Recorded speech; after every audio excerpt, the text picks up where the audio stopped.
Yo, till Shifty Crew is good with y'all today. It's your boy Bwithdashifts. Today we got Joe Knows NBA 2K27 complete gameplay breakdown. Go follow my Twitch real life every day.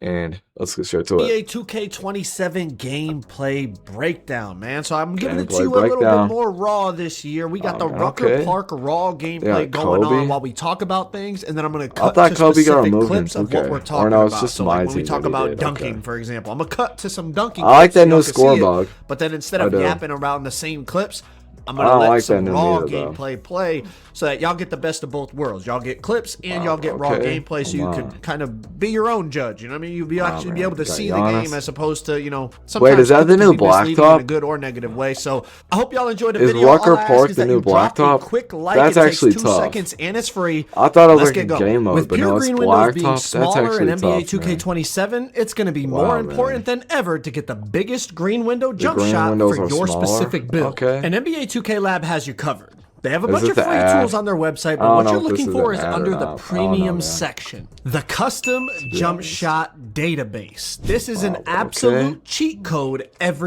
this is a ad. Test. And y'all better be paying that man a lot. And I'm gonna be honest about this. We were not able to change our settings in Play Now, Rucker Park, 2KU, all the stuff the embargo lifted on right now today, while y'all are watching this, we could not change our settings. So we couldn't turn on shot feedback. Been in the game, we couldn't turn off our shot meter. We couldn't change any settings. The only thing we could do on the main menu is change the difficulty. So all of the gameplays you're going to see from me are on Hall of Fame. So when you see green windows for shots and dunks and layups and defense or whatever you're looking for as we go throughout this video, it's all on Hall of Fame. Okay, other people you might see different size green windows. That's probably because they were playing on lower difficulties. I put it on the hardest difficulty the whole time so you can get a real read on what we're looking at. But as I said, we could not turn on. Did they change the goals and stuff too? Did they change the goals? I don't know. It looks different. Was how is that new shot contest? It looks different than and everything that we talked about. I don't know what it is. How is that looking? But not being able to turn on the actual shot feedback so we could see the visual feedback of the contest is tough to be the judge. I could sit here and tell you it felt better, it felt worse, this, that, and the third, but without the feedback, it's a lot of guessing games. The one thing I will tell you is that aggressive hands up versus passive hands up. The passive hands up, I felt like I was getting scored on anytime I tried to use it. Even in the paint, on the perimeter, anywhere I used the passive with the right stick that Mike was talking about, it felt like it almost felt like a waste of time. Like the AI was scoring on me every time. Maybe that's just an AI thing. I'm not sure. You know what I mean? The AI sometimes are really good at timing layups and close shots and things like that. But the aggressive hands up, that was something that I felt like it was a noticeable difference in terms of how many stops I was getting. Perimeter and paint. It felt like the contest in the aggressive hands up was much better than the passive hands up. Okay, so you use the aggressive hands up. Again, it's tough to actually judge it without the feedback being on and seeing what the actual, those new 8 stages of contests and, the open, bothered, semi-open, smothered, light contest, heavy contest, all the things they showed in the news. Without having that on, it's tough to be, actually give you a good assessment, and that's disappointing because obviously I go into community day trying to get as much information for you guys as possible, and the main thing I wanted to see in the gameplay was the shot contest. But as I said, we could not see the shot contest in Play Now, Rucker Park, and 2KU. We could not change our gameplay HUD, right? We couldn't take the meter off. We couldn't put on the shot contest feedback and all that. But tomorrow, I don't know why the embargo lifts on the builder, my player gameplay, things like that. In there, we could change the gameplay HUD. So in there, you will be able to see contests, but obviously I'm not allowed to speak on that side of the gameplay. I'm not allowed to show that side of the gameplay until tomorrow. So I'm only allowed to speak on the gameplay I'm gonna be out of town. I can't react to it. Like I said, but I'm just gonna watch it in free time. So that's about it. In terms of shot contest, that's about all I can say. So let's move on. Now let's take a break and talk about one of the new features, the step throughs. I'm not gonna lie, I like this. You can do it in the paint like that, like I just did with SGA, but you can also do it on the perimeter now, as Mike said. You can do it any direction, left, right, forward, backwards. And like, bro, the footwork demons are gonna be insane. It's a creative way to get to a bucket. It's just another thing to add to your bag. It's gonna be so fun to play, we'll see how especially like my NBA playing realistic person versus person and whatnot, and what people can come up with. That's gonna be so fun. But I just the way it looks and the mechanics behind it, I feel like it's smooth. The way it works So we're just able to travel in 2K27 now. He just got from the right elbow to the left wing without dribbling, by the way. 2K. What is this, man? As you would think it should work. That is so strange. These clips in the 2K are from my boy Joey 2K because I got a couple clips like the SGA one and stuff, but I didn't get as many as I wanted. So shout out to him for sending me these clips so y'all could see a little bit more here. Wow. But I really like the way things branch out. It's smooth. It really does look the way you would want it to. Those Lakers jerseys are so nice, off the triple threat, whether you're doing like the reverse spin, like he's doing it with Kobe because it is like really some Kobe, some Kobe stuff. Yep. But it's just cool. I do really like this. A lot of times when they add new features, I'm kind of like, like the rat pass last year. I wonder how like the big men are going to be like the 7-footers. But like this, especially I can get down with this, and I think it's going to be, oh my God. Skyhook threes are insane, Jeez, Joey. That shot might be OP. We're definitely going to see people utilizing this, and I think people that master it, it's going to be something crazy. Wow, man. Like it's going to be a way that like 7-4s might be insane this year. You have to time it, but like it's going to be a way to get like a bailout bucket, like a last. The defender play good D, like over. You're long running to the right, and you pump fake a fade, and they overplay and they jump instead of just like waiting or Kobe jabbing like a lot of people would do last year. Now like you could branch back into a step through into a shot, and like the green windows on it felt like very greenable. So we'll see how it feels online when you're playing against a real person, but I do think there's a real possibility that like it actually is effective in online gameplay, even if you're like a more competitive player. Like definitely in casual mode, definitely wreck and stuff. People are going to get down with that, but I think wreck old heads, oh my goodness, man, are going to utilize the step through a lot more than those old head wrecks are going to have that down pat the first day. Let's move on to dunking. Meter dunking. Okay, meter dunking. The dynamic dunk meter that's going to grow and shrink all the way through the gather, all the way to the finish, all the way through the full dunk, right? Yes, it does do that. I can confirm that, as you're going to see. All right, right here, Kobe driving on Steph, Euro step into the meter dunk. How does he dunk that, though? Off of two is crazy. Between the hoop, it starts small, then it even shrinks a little, but then once I Euro step past him, it expands into a really big meter. But let's continue with dunking. Okay. Again, it felt like size mattered, like height matters in terms of finishing. Size matters. It's been like that for years, but like somebody like Giannis, for example. Here's a play now clip with Giannis. He's an absolute monster. Now, obviously, it's Giannis. Like his stats are cracked and at least he didn't get there and all that, but he like height. Dang, man. It was definitely easier to dunk. Giannis is gonna be so fun to use with this new mode. That's not to say smaller slashers couldn't dunk. But just, they need to bring back like Giannis at PG in my team. Mattered in terms of your green window and dunk meters. It's like that. That looked very 2K19-ish right there. Bigger dunkers are going to be harder to stop than smaller dunkers. That looks like 2K19 there. Something else I noticed with finishing in general, but since we're talking about dunking, I'll relate it to dunking. In past years, I felt like interior, it mattered, but it wasn't. It definitely wasn't like a necessity. A lot of power forwards or centers were going, low interior, and like as long as you just got between the guy and the hoop, you could stop them very consistently. Even small guards like in Pro-Am and stuff, they would swing down out of the corner and stop the other team's center and shrink his dunk meter. Even though it's a 6'4" guard with 25 interior and a 50 block, and the center's driving with really good finishing ratings, and it was just like if you got there, you got there, and it didn't really matter the ratings. On this game, it felt way different trying to dunk on Wembanyama or Dennis Rodman or somebody with like really good interior as opposed to like dunking on Steph Curry. Like it almost felt like maybe because of that new wall-up badge, they're really trying to make like the interior rating matter because they want people to use that wall-up badge. I'm not really sure, but typically, what badge? Challenger, size was pretty more sure that's about what it's supposed to be anyway than it was about ratings. But in this game, it definitely felt like the ratings were playing a bigger factor. And maybe that was because I was playing against the AI, and full transparency, I don't play against the AI very often. I pretty much do it once a year, and that's at Community Day. But we'll have to see when it's person on person.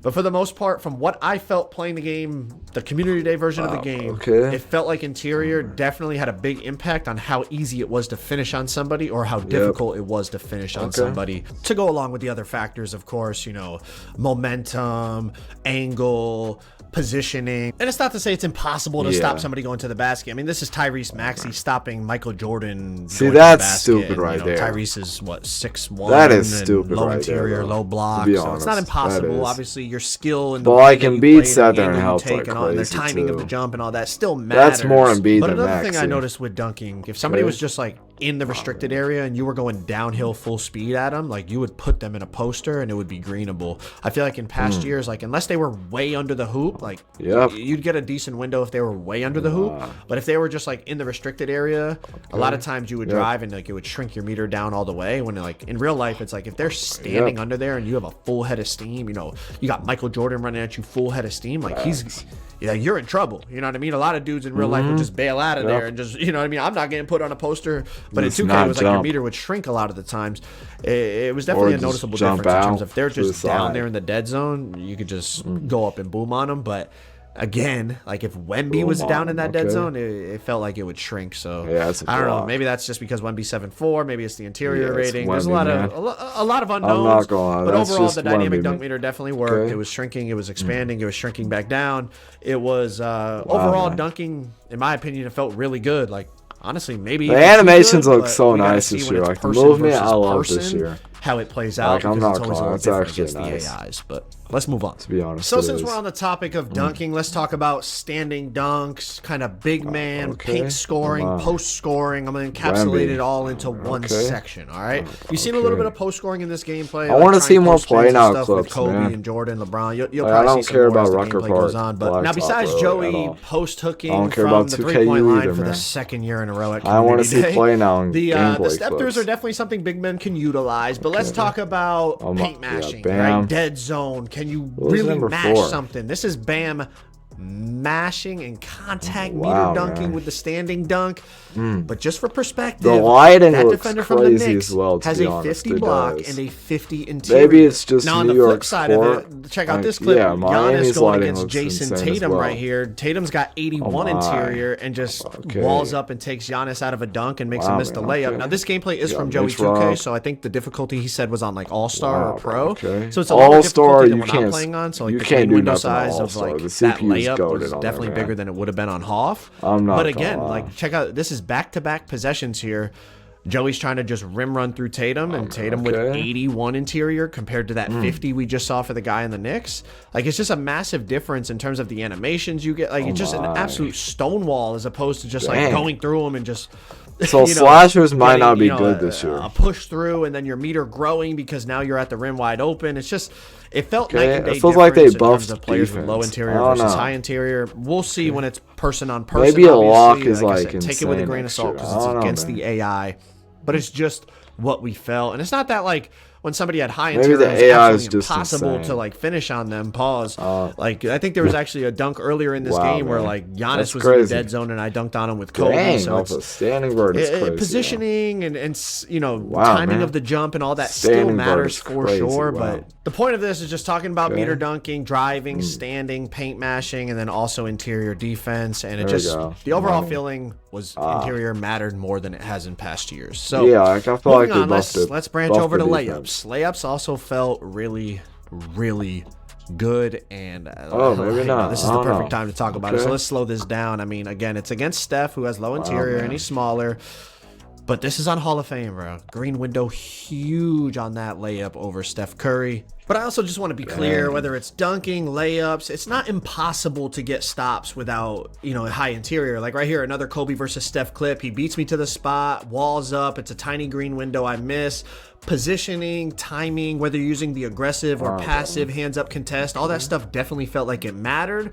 But overall, layups felt really effective. And again, maybe it's because it's against the AI. You know, the AIs guard things differently. I know I keep saying it's like, I just want to reiterate, everything here is like how it felt against the AI. Obviously playing against a human being is going to be different, but I'm just talking effectiveness, green window size, things like that. Like even the computer, there's times where I feel like in past 2Ks, I could bait them into a layup and then just block it. And it was definitely not as easy on this game. Like that technology Mike was saying, where like if you have a high layup rating, your player will like automatically try to avoid the shot blocker's hand. Like definitely notice that. Like I'm trying to chase in some of these gameplays in Blacktop. I'm trying to like let Steph go for a layup and then try to chase him down with LeBron, who has like legend high flying denier, and like no, like I definitely got a couple, but like there was a lot of possessions where like he would just like kind of maneuver the ball away from me and lay it up, and it just overall layups felt really effective. Everyone that I talked to, they felt really effective. Every time I went for a layup, the green window was very, very timeable. Now, obviously, I'm playing on players with really high layup ratings. I think LeBron, Kobe, and Jordan all have about a 99, like close to a 99, somewhere between 95 and 99 layup.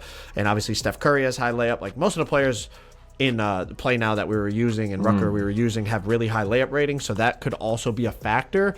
But everyone that I talked to, obviously can't talk about the my player stuff. I was about to slip up and break embargo, so let me chill. But everyone that I talked to, they all agreed that layups felt really effective. We'll have to see how it feels when we actually get out there and it's person on person. So maybe I might just get my stuff, but that was the consensus from playing against the AIs in these slash and PG build again. Because shooting, I don't think it's gonna be that crazy this year. Let's talk about shooting in general, right? Mids, threes, fades, hop jumpers, spin jumpers. Let's talk about all that type of stuff, okay? So first things first, middies definitely felt a lot easier to green than threes. Threes obviously you could green, or you already seen a few in that Rucker Park. But let's talk about this, bro. Obviously we can't see the contest, but under his feet the defense thing registers red, so like it's definitely like the defender is bothering me, and I just guys like KD, Shea are gonna be overpowered. Shots are still possible. I mean, they always. It was also a little tough to assess. Other guy like Chris Middleton will be amazing. Shot meter and, all these mid-range maybe some of y'all still like playing with the shot meter, but to me it just nah. Like I gotta have my meter off so that I can really like feel right. And the fact that you couldn't see shot contests also really affects like what's a good shot, what's a bad shot. Obviously the easy, what's the obvious ones you could tell, but it's like on 2K26 there's a lot of shots, if you had no shot feedback on, you would look at it and be like, oh, that was a bad shot, and then it registers open. So the shot contest system matters a lot in terms of assessing shooting. And the fact that, again, it was really frustrating in my opinion, the fact that we couldn't see the shot feedback in these modes was just it made assessing shooting overall very difficult. One thing about shooting that I really do like is the fact that they split up the mid-range and three-point shooting badges, kind of like how it used to be, back in the day. But recent years it was just like you had shifty shooter, that was for moving threes and moving mids, so you could like go high mid-range and still have shifty for the moving threes, or vice versa, high three-pointer and then still have shifty for your mids. It's like now you could be an average three-point player and an elite mid-range player, or vice versa, because the three-point shooting feels so weird, man. Shots are now tied to the individual badges, which I think is a good thing. It should hopefully should promote a little bit more diversity in kind of gameplay, play style. Like, if you want to be an elite mid-range player, you got to upgrade your mid-range, not just like go high three-pointer, decent mid-range rating, and then you got the legend badges to go with it. Curry getting stops like that, it's kind of crazy, man. A little bit more, at least theoretically. We'll see how that plays out. Obviously, can't really discuss builder things and that until tomorrow, but overall I think splitting up the badges is a good move. I think it makes more sense. All right, as I go for this blitz steal, it's a perfect time to transition over to perimeter defense and bump steals and all that. In my opinion, I used to abuse that in theater. I'm not saying I didn't get any. I got a few, but some of these examples that I'm showing here, I don't know, like I'm committing. I'm not even playing defense. I'm just going completely on that side. I got Michael Jordan, 99 overall. He's got like 90 plus steal, whatever. And he just bobbles it and ends up getting a 3 off of it. I understand that we're talking about, ratings mattering, ball handle and steal. But I mean, if we're talking ratings matter, I mean, that's Michael Jordan. 399. He's got high steal. Right, this is prime MJ. He's got high steal and the ball goes through me. Prime Kobe, the ball goes right through me. Maybe user on user it'll be different, but I feel like in those instances, there's no way I'm not dislodging the ball. Like the first one, it didn't even make him bobble it. Tyrese just kept dribbling through me, and the second one I showed, he bobbled it a little, which then ended up putting me behind him, and he got a wide open 3. I got mixed reviews from people when I talked to them about bump steals. Some people, thought they were good. Some people thought they were bad. In my opinion, they were still really inconsistent, and I felt like, those two clips are perfect example. Even the clip they showed in the trailer, the gameplay trailer where they showed Kevin Durant, I'll put it on the screen right here. Like, I don't know. Like, in my opinion, you should dislodge the ball there. Like, you're rewarding a bad decision by the ball handler by allowing him to get away with that. Perimeter defense as a whole, though, overall, it felt more sticky, more bumpy. Like, when you attach to somebody, it felt a lot, I feel like sometimes in 26, it felt like they were, like, covered in oil, and they would just kind of, like, slip past you if they, like, wiggled their left stick a little bit or something. You see, like, it feels like there's a lot more. Are you playing the game, Jonos, or is Diddy playing the game? Because who is playing this? And who is giving a review of this? You or Diddy? Or once you attach, like, you especially, some of these guys like Kobe, MJ, like, they have really high perimeter. So, obviously that probably plays a factor, but it wasn't impossible to drive by people, but it felt like when they cut you off, they really cut you off. It wasn't just like they cut you off and then you could, like, wiggle and slip through. It was like, well, okay, if you get bumped, it's almost like you kind of gotta, like, gather yourself. But, like, right there, like, you know what I mean? Like, LeBron turns the corner and, like, they're not, like, dragging you backwards. Like, once you turn the corner, you turn the corner. But overall, it just felt like it felt a little more sticky. I guess that's the best way to describe it. Like, right here, like, you see, like, I'm attached, I stay attached, I stay attached, I stay attached. Now, obviously, again, I keep saying it, I'm sorry, but it is against the AI, against the human being, with optimized SIGs and my players and things like that. Once everybody learns how to dribble and all that, we'll see. But against the AI, definitely felt a bit more sticky, a bit more bumpy.